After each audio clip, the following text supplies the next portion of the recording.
Maggie Toulouse Oliver.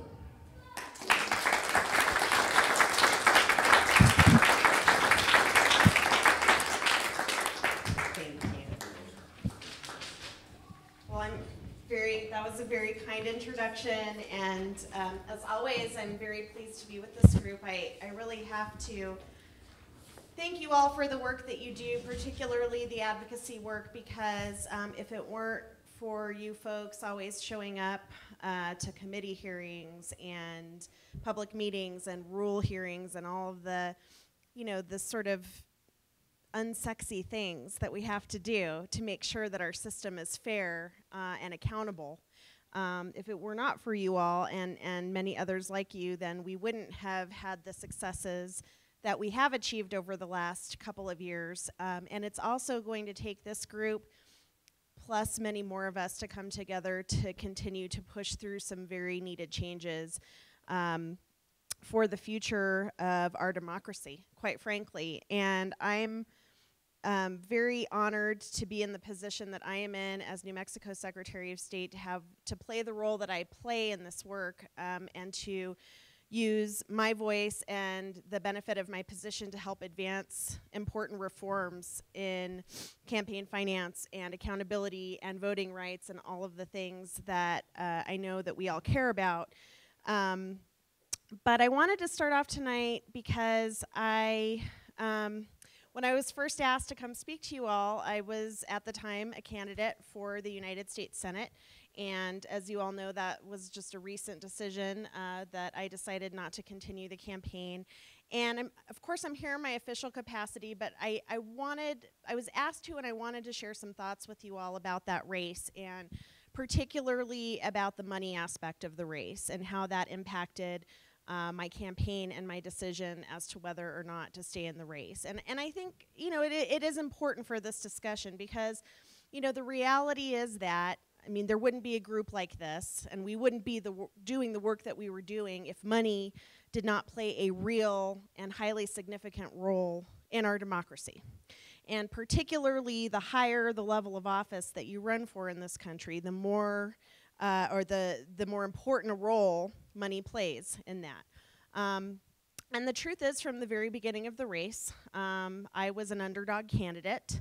I knew that going into the race. That wasn't surprising to me. And the main reason, I was an underdog candidate in the race is because I was running against a very powerful, well-connected, well-regarded member of Congress. And so, all things being equal, perhaps the campaign might have gone a little bit differently. More than likely, all things being equal, I would still be in the race now and traveling the state and taking my message to the four corners of the state. But the reality is that incumbency and power and the ability to fundraise from a national audience of not just people who are good Democrats, right, or people who want to elect Democrats, in my case, and in my party's case, right, or on the same side, on the other side of the aisle as well, right? But also having the personal relationships that were built with donors over the years. What I discovered early on in the race is that Congressman Lujan, by virtue of not only his position in Congress, but also by virtue of the important position that he held as the chair of the Democratic Congressional Campaign Committee, had a very wide network of people around the country whom he personally knew, whom he had relationships with, that he sort of got on board immediately to help support him in his race. And that's just smart politics to a certain degree, right? You have a network, you have people that you reach out to them, you get them on board your campaign. I think the thing for me that was disappointing about it was that it just felt, for me as somebody, obviously this isn't my first rodeo. I've run many campaigns. I've run many statewide campaigns. This was my fourth statewide campaign that I had embarked upon. So raising money, spending hours and hours in the call time room, asking perfect strangers to write me checks was nothing new. I will tell you, it's still just as awful when you're running for Senate as it is for anything else. And that is one of the many, many reasons why we need to work to get money out of politics. But I think for me, what I felt the most frustrated about was that it was those automatic personal relationships that locked folks into supporting candidate A and totally kept candidate B, in this case me, from even being able to penetrate into a more national fundraising network. So that's one side of the equation of national money in politics, is those relationships and those networks really do play a significantly strong role. I was very fortunate in one area, which is that there is a new network of groups coming, sprouting up around the country in different states and communities called the Electing Women Network or the Invest to Elect Network. Now, these are groups of primarily women, but not necessarily women, who are coming together, and they are outside of the current sort of establishment. You know, we have groups such as Emily's List, for example, a huge national PAC, as you all know, that raises and spends money on behalf of Democratic women candidates. This group, this Electing Women group, it really came up to be able to do something a little bit different and to not have to work so strongly within the national political establishment, and to be able to do more at the local level, but also to be able to encourage and bring more women and people who support women candidates around the country to the table in, you know, learning about and helping support women from all over the country. So let's say, for example, you live in Boston, and actually, we saw each other at the Boston airport that time that I went out for that event. That's right. There's this group of Electing Women held an event for me in Boston, and we raised, I don't know, something like $15,000 or something at that event, which was great. It's worth your time to fly to Boston, but. So this group in particular was really interesting because it was a group of women who had come together to help support Ayanna Pressley in her campaign for Congress. And so you can sort of see that there's maybe a little bit of an anti-establishment tendency, right, in this group. And I think it's good. I think it's important that we have these kinds of groups that are coming together to say, hey, our democracy requires competition. It requires, even within the primary, to make sure that we have different voices being heard. We want to help support these kinds of women and help them get elected to office. But again, thinking about it in the greater context of money in politics in this country, even though I had groups like this willing to sponsor me, to bring me out, to host an event, to raise, 5 figures for my campaign, that is one particular group, and the donor network around the country, and of course my experiences with the Democratic Party donor network, is still very, very interconnected, interrelational, and tied together with the establishment. So these are just thoughts and observations. I still haven't done a full-blown debrief with myself of everything. The last thing that I will tell you, though, in terms of where I am now and my takeaway from the Senate race is that, at the end of the day, I do think the political dynamic is changing in this country. I very much believe, and I've seen this happen, we've all seen this happen in the last couple of cycles, that the candidate with the most money raised is not necessarily the candidate that wins. It used to be such a strong predictor of whether or not a candidate was going to win, and it still is, but not as strong. And we have seen these takeaways, these unique examples. Alexandria Ocasio-Cortez is a great example. I hate to say this, but Donald Trump in 2016 is a good example, right? So I think the political dynamic in this country is changing such that it doesn't necessarily take raising the most money to win. The challenge is you do have to raise enough to be competitive, or you have to be doing something so unique and so unusual in your race that you get that viral attention, sort of like Ocasio-Cortez did. She was outraised by her opponent 30-1, but she was running against an incumbent who so completely took his district and his reelection for granted, did not show up for debates, basically checked out, and she really took advantage of that, right? And she went out into the community, and she was able to campaign full-time and get that message out there and really bring some viral attention to the race in a way that is pretty unusual in campaigns. I will tell you now, I actually, as I was going through this campaign, I was browsing through the financial reports of, you know, a variety of folks around the country just to see, okay, how much has this person raised? You know, how much this last quarter, you know, I managed to raise about $205,000 for my race in the second quarter, which was a lot for me, but it wasn't enough for this race, right? And I went to see, well, just out of curiosity, AOC, you know, she got her butt kicked on fundraising last time. Let's see where she is now. Well, she was already at about $1.2 million. Right, for the cycle. And that just goes to show you as well, once you get in and once you are an incumbent, that power of incumbency, and let's be honest too, she's still a viral sensation. She's still somebody that is drawing a lot of attention. But her, Ayanna Pressley, all of these folks that are sort of the new fresh breath of air into the system that were elected in 2018, I think what's going to be interesting to see, I don't suggest that any of them are going to shift in their values per se, and in fact, you know, I think we're seeing very strongly that they are staying with their values, whether you agree with them or not, right, and speaking truth to power. But it's just interesting how that dynamic has shifted again already, right, that that the money starts flowing. So these are sort of the inherent issues that I see. What it came down to with my campaign was two things. The money was one piece, and yes, despite how hard I was working to raise money, I felt boxed out. And I will be honest with this group that you know, fundraising is not pleasant, but it's a necessary evil right now. Hopefully we will eradicate that at some point in the future. And it's something I was willing to do for the race, and I worked very, very, very hard at it. And I spent a lot of time on the road, a lot of time on the phone. For me, it was just getting harder and harder and harder to get every additional dollar in the door, because I felt that the strength of that network working against me, or I shouldn't even say working against me, not working for me, shall we say, right?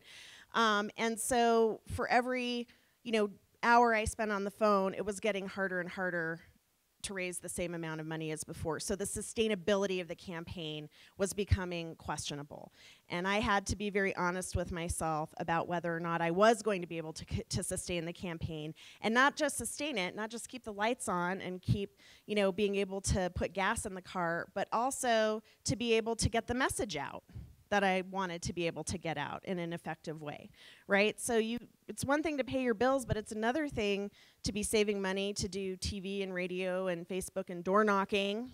Door knocking is still incredibly important, right? All of those things still cost money. Secondly, you know, and I think this is one of the bigger challenges in primaries, and one that I in particular faced in this primary was, you know, the question of how do you contrast yourself with your opponent? And even though I think there are a number of ways in which my opponent, former opponent, now friend, before friend, still friend, after friend, and I are different, and certainly have had different life experiences, et cetera, that we bring to the table, it was becoming clearer and clearer to me that we felt the same way about the issues. Now, what we do with those in practice is a different story, and the question is, how did I want to tell that story? Did I want to tell it by saying, you know, I'm so great and this guy's so horrible? Or, you know, or do I do it in a different way that maybe doesn't communicate the message as clearly? And this started to become a really tough question for me. How do I do this? How do I do it effectively, right? My battle is not necessarily with this person. It's with the people on the other side that are trying to keep the toxic system in place, and that have so much invested in it, right? So at the end of the day, kind of all of these things came together to help make my decision. But I would be lying if I did not say that the money piece was not the most significant piece.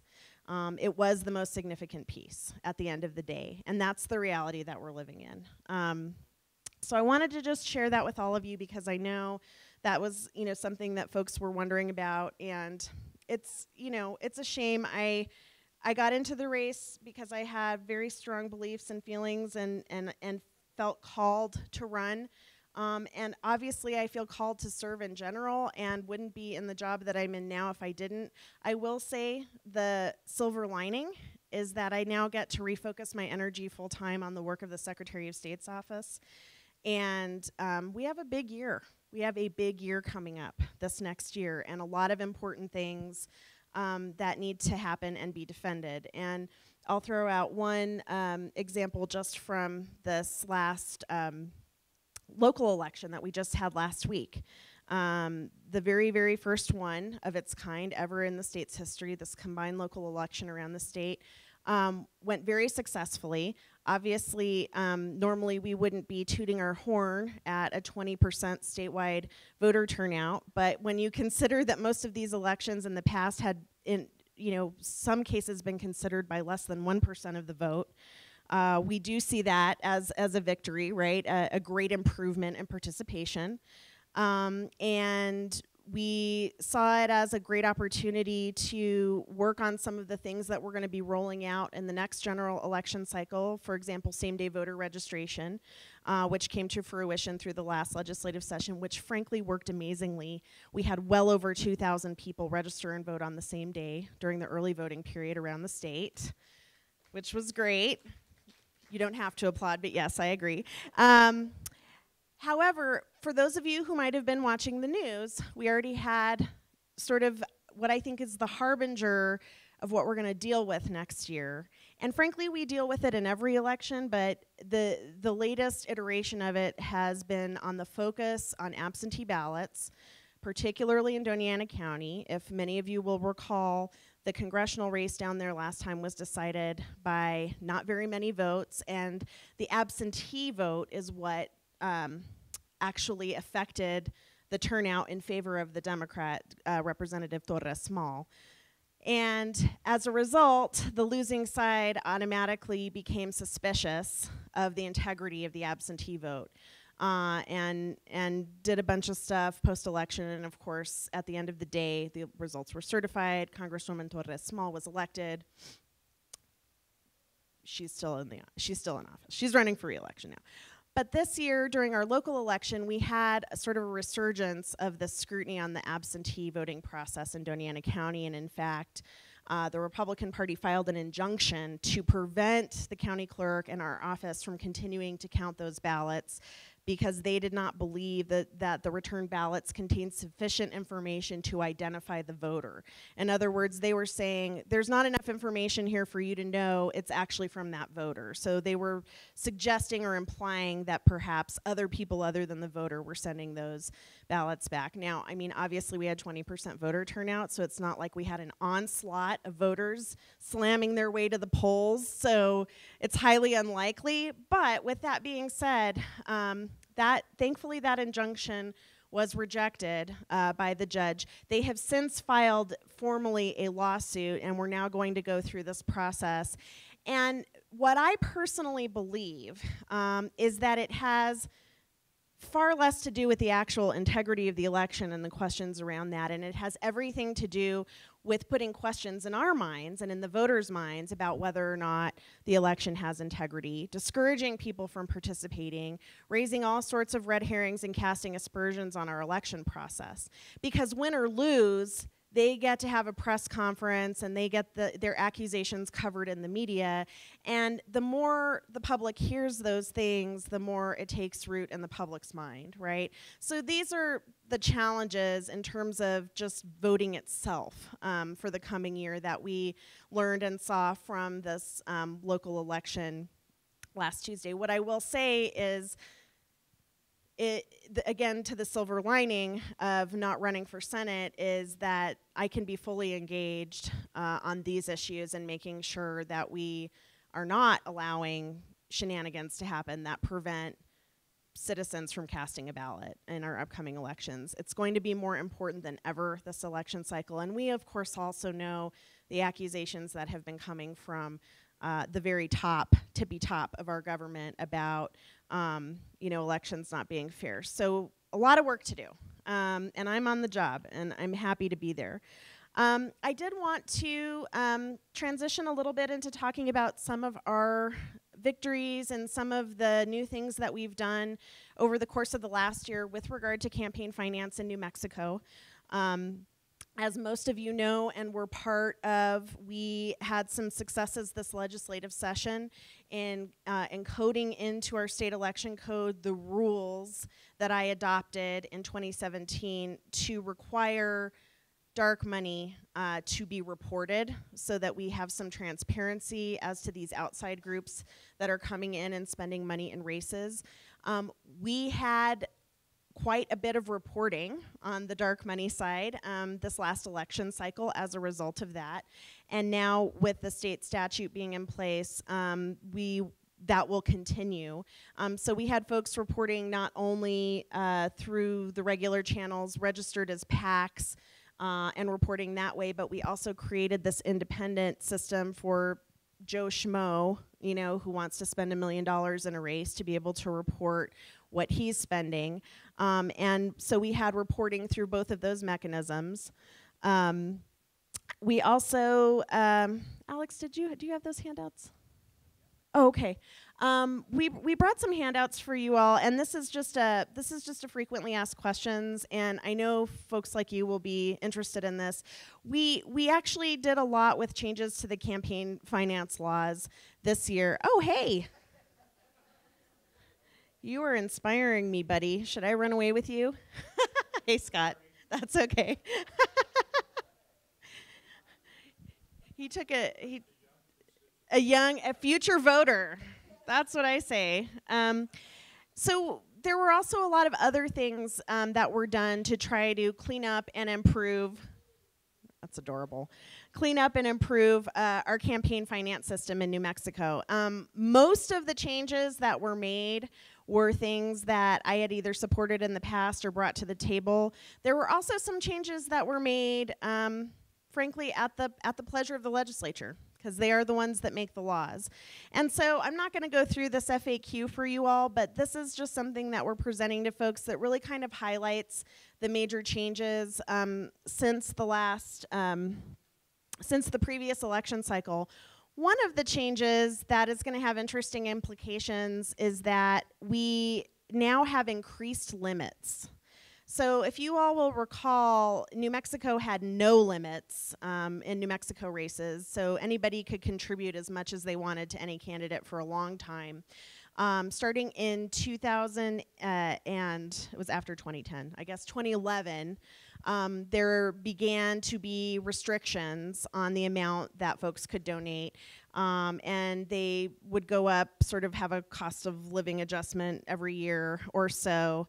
And then this last year, March, during the session, the legislature decided to bump those back up again. And so it's not limitless anymore, but the limits have increased significantly. In particular, legislative candidates can now raise up to $5,000 from any one individual, as well as gubernatorial candidates are bumped up to $10,000. And this is for both the primary and the general. We have changed how the cycles work now so that everyone is on the same cycle. That was a little weird before between Senate candidates and House candidates and gubernatorial candidates. And that should make reporting simpler and easier. But nonetheless, we do have those increased limits. On the other side of the coin, some other things happened. For example, in the past, only the governor and legislators were prohibited from fundraising during the prohibited period, which is the beginning of the year through the end of the legislative session, whenever that ends in any given year. Now, all statewide officers, including myself, are prohibited during that period. And quite frankly, that's a break. That's how I look at it. I wasn't planning on doing any fundraising now that I'm out of the Senate race this year, but it's also nice, again, to just be able to focus on the work and not have to be thinking about all the time about, oh, do I need to be fundraising, while these other things are going on. And again, we also codified a lot of the important things that were in the rule about transparency and reporting. And so there were quite a number of victories that came out of this legislative session. We have also been really successful in my office during this legislative session and hopefully for the forthcoming session at protecting the public election fund. For those of you who know, the public election fund is the money that goes to finance our publicly funded candidates for statewide judicial races and for the PRC. Those are currently the only two kinds of offices that public financing is available for at the state level. I personally would love to see an expansion of that. I'm sure this group would as well. I'd love to work together with all of you and some friendly legislators to look at how we can expand public financing. Because in the last election cycle, it was wildly successful. When we protected those funds, every individual was able to get their full distribution, and they were running robust campaigns. And I don't know if any of you, saw any of the candidates out there, but for example, there were these 5 Democratic women candidates running for Court of Appeals, and they were super smart about it. And they said, we have, somewhat limited funding because it's public financing, so we're just going to join together and we're going to basically pool our funds and do everything together. And it really, they all won. Literally every single one of them won their races, right? So it just goes to show you, public financing can be extremely effective, and especially if you do smart stuff with that public financing money. We didn't have any questions or controversies over how that money was spent, as has sometimes been an issue in the past. And I personally, as a taxpayer, think, that was my tax money very well spent, right, to help elevate these campaigns. And then these women who are now making incredibly important, well, all of the candidates who are elected under public financing who are making these incredibly important decisions are not beholden to donors or supporters or things like that. So I felt like it was great. Going into next year, we're looking again, we're going to have quite a few. I believe we're going to have 3 Supreme Court races on the ballot. Am I mistaken? 2. Alex, okay, 3. And of course, again, PRC candidates, appeals court. So again, we're going to have wide use of that fund. We've now managed to protect that fund. It had been being rated by the legislature to pay for other election costs in past years. And I think we have finally managed to be successful getting the message out there that, look, this money is for a particular purpose, and you need to just properly fund elections. Like, we can't rob Peter to pay Paul. We can't raid the fund to pay for other things. So I think, fortunately, moving forward, I'm feeling good about that. And so for the possibility of expansion, we have a good place to start. For those of you who are also already aware, forgive me, but we also have 2 successful public financing systems going on at the city level, at the municipal level, of course, here in Santa Fe as well as in Albuquerque. But I think there's also some work being done in both places to look at how we can make it a better system and make it more effective. Obviously, court decisions over the last decade have prevented public financing from being as effective as it could be once the matching funds provisions were ruled unconstitutional. So there's been kind of an effort in the public financing community to figure out, okay, how can we continue to incentivize this? How can we continue to make sure if somebody does opt for public financing that the playing field is level, so that, a candidate who raises $1 million versus a candidate who only has $200,000 in public financing can still be relatively on the same plane.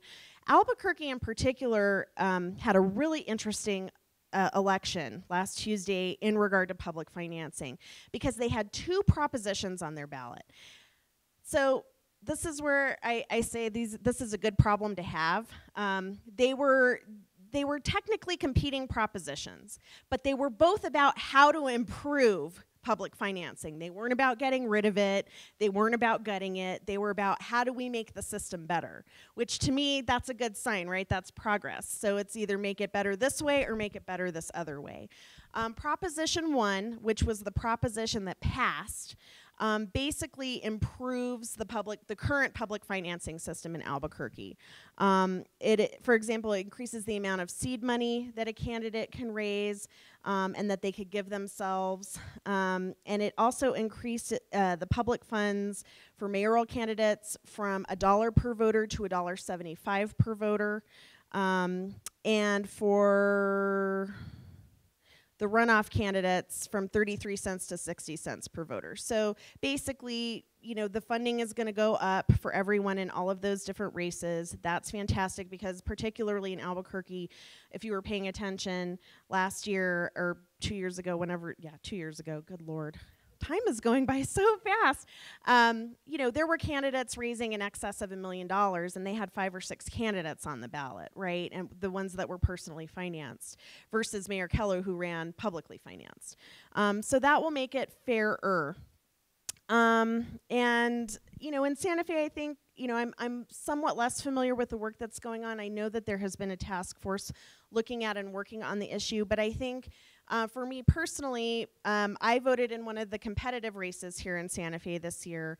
It appeared to me that public financing was working well, doing its job. I was really happy just that there wasn't a whole lot of controversy around the city of Santa Fe election this year. There wasn't really controversy around public financing. There wasn't around ranked choice. I think we kind of got over that hump last year. And so for me, just to have, the biggest issue that I was dealing with in a campaign or an election which I was personally voting, it was just a question of who do I vote for, right?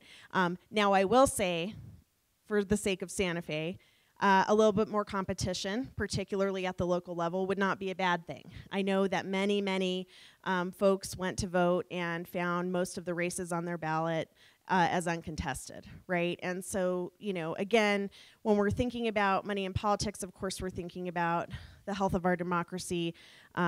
It's not necessarily always better to have more folks on the ballot, but it certainly can be better to have more options. Let's see. So, the other piece, I forgot to mention the democracy dollars piece. So in Albuquerque, the other proposal that was on the ballot that unfortunately did not win was this notion of democracy dollars. And this is, rather than just saying, okay, you have X number of voters that live in your district, you get $1 or what have you per voter in your district, this would have actually assigned a $25 voucher to every single voter in the district. And the voter could have chosen which candidate to give their voucher to. And then, of course, each voucher represents a check from the city, right, for public financing. I think that's a really interesting idea because it sort of builds a sense not only of equality amongst the voters in the district, but a sense of power and buy-in for voters to say, this is where I want. I mean, how often do we get to say where our public funds go? Every once in a while there's a, public forum, a participatory budgeting thing. But in reality, how often do we get to decide? Almost never, right? And so this would have been a way for the voters of Albuquerque to say, this $25 in my name, I want to go to candidate X, who's running for mayor or what have you.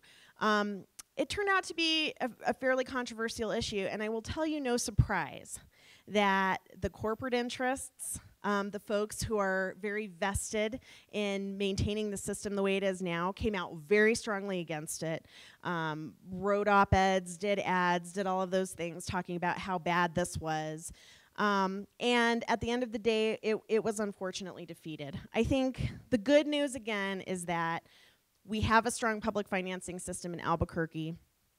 It's gotten stronger now with the passage of Proposition 1, but I still think this notion of democracy dollars is something to continue to look at and continue to push and see, okay, if there are flaws in this concept, what are they and how do we talk about them and how do we deal with them more effectively?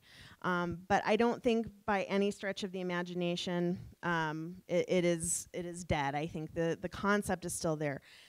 One of the challenges that I see in terms of campaign finance in general in the state is that at the city level, There are no statewide standards for campaign finance. There's no required reporting at the state level.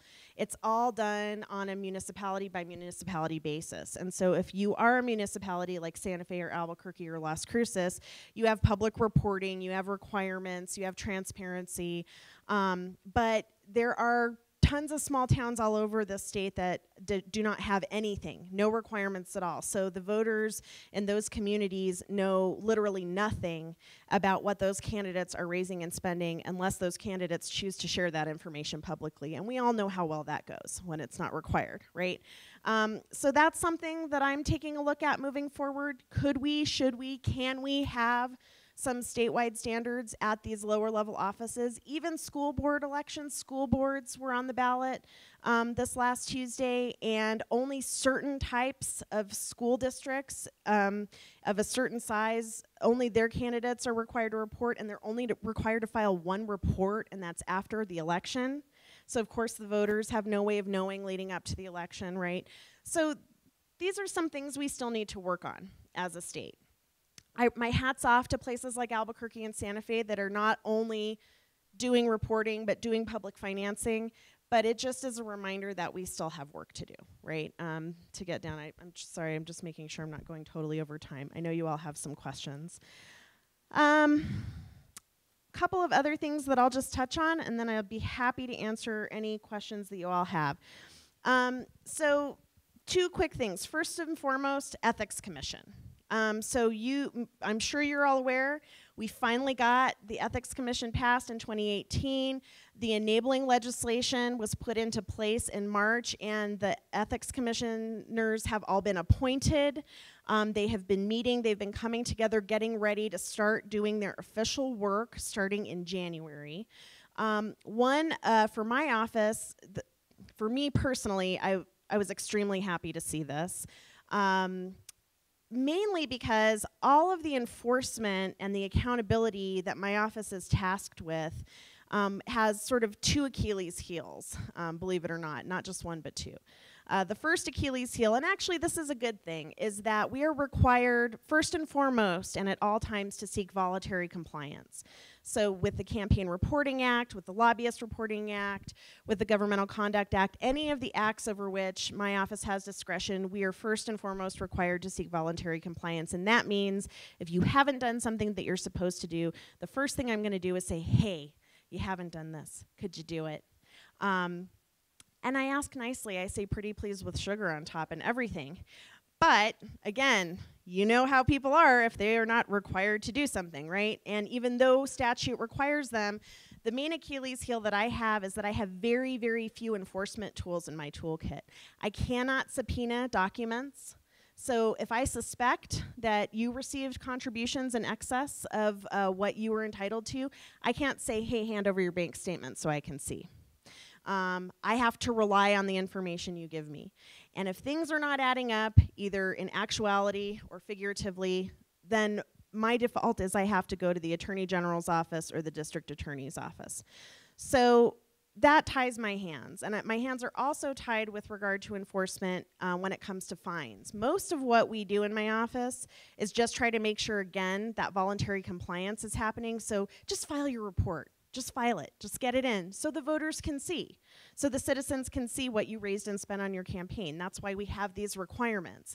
And every single time we have a report deadline, inevitably a number of people or entities do not file their reports. We give them a 10-day grace period. We let them know. We email them till kingdom come. We send them letters. They still don't get their reports in. They start accruing fines, $50 a day, up to $5,000 per report. I'm here to tell you that we have entities in this state and former candidates who have literally tens of thousands of dollars of fines for reports that they have never filed. What can I do about that? Very little. Very little, I will tell you. I have almost no authority. I can impose these fines, but how do I get them to actually pay up? How do I get that accountability piece? The Ethics Commission, on the other hand, has a wide variety of powers and authority. And so what we've been doing is working together with them to create a joint powers agreement between my office and the Ethics Commission. And the role is going to be, in particular, to handle these issues where once we have done our due diligence in notifying and encouraging voluntary compliance and saying pretty please with sugar on top, when we've kind of hit the wall in terms of what we can do, we hand it over to the Ethics Commission, because they are the ones that are going to have the power to subpoena and to have hearings and to also use those enforcement tools that the legislature has just never seen fit to give to my office. And frankly, that's fine. The Ethics Commission is independent. It's nonpartisan. It's full of people who are not, if they are political, they haven't been an elected official or a lobbyist or something like that in a really long time. So I feel good about this concept. I'm really excited to see how it gets to work starting in January. And I will say, so far, they have been wonderful to work with, and their new executive director has been great to work with. So I think we're off to a good start, and we haven't even quite officially started yet, but we will see how that goes. Lastly, we are hard at work on a new version of our campaign finance reporting system. For those of you who are familiar with the woes of CFIS, as we affectionately call it, Campaign Finance Information System, CFIS, it is a hugely problematic, although it really tries to get you the information that we all deserve to know about who's raising and spending money and what lobbyists are doing with their money and time.